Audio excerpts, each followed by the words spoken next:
كريم منير من جوه جناح جي بي اوتو. معانا الحصان الاسود دايما، الهيونداي الانترا الجديده الاي دي 2016، العربيه اللي انا مراهن شخصيا انها تحقق مبيعات كبيره جدا حتى مع ارتفاع سعرها. لكن دايما المصريين بيحبوا هيونداي، المصريين بيحبوا الانترا السنه دي نازله لنا بعربيه كبيره 4 متر ونص، وبيطلع عربيه من موتور الموديلات المواتير الجاما اللي بتطلع معانا هورس باور كبير ومع عزم دوران كبير. هنعرف السبيكس بتاعتنا واحده واحده، لكن انا حابب اقول لكم انا متفائل خير للعربيه الهيونداي الاي دي. يلا بينا نشوف العربيات والسبيكس بتاعتها واحده واحده.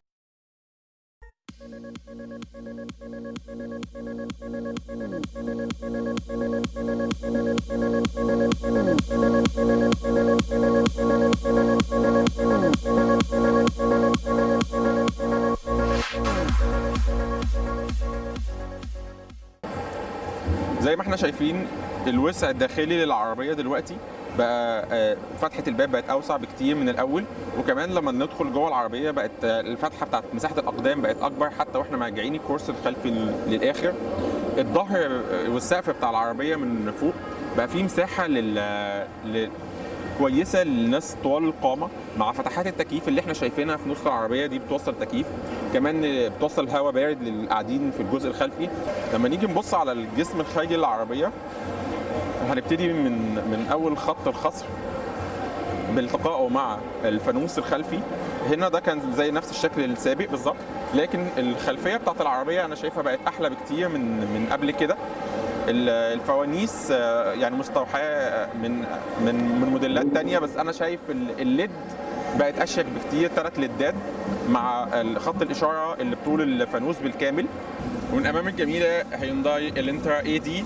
معانا احمد ايمن استشاري مبيعات من جي بي اوتو، هيكلمنا النهارده عن الانترا والسبيكس بتاعتها وايه المميزات اللي نازله تنافس بيها. اهلا احمد.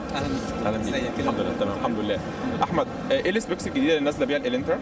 دي الانترا الجديده، هي نازله شكل جديد كليا طبعا، والعربيه دي يعني احنا متوقعين ان شاء الله ان هي هتكسر الدنيا، لان شكل جديد ثوري جدا من هيونداي. عربيه ستايلش جدا من بره، الماتيريال بتاعتها عاليه جدا، فاعتقد ان العربيه دي هتحقق مبيعات كبيره ان شاء الله في السوق. ممكن تكلمني عن قوه الموتور الموتور بتاعها موتور جاما 1600 سي سي، 127 حصان ونص. هو نفس الجيل القديم من الموتور الشكل اللي قبله، صح؟ بالظبط، بس معمول فيه يعني اي ريماب. تمام، ريماب للموتور. افضل تمام عشان استهلاك الوقود. تمام. والاكسلريشن بتاع العربيه بقى افضل احسن. تمام.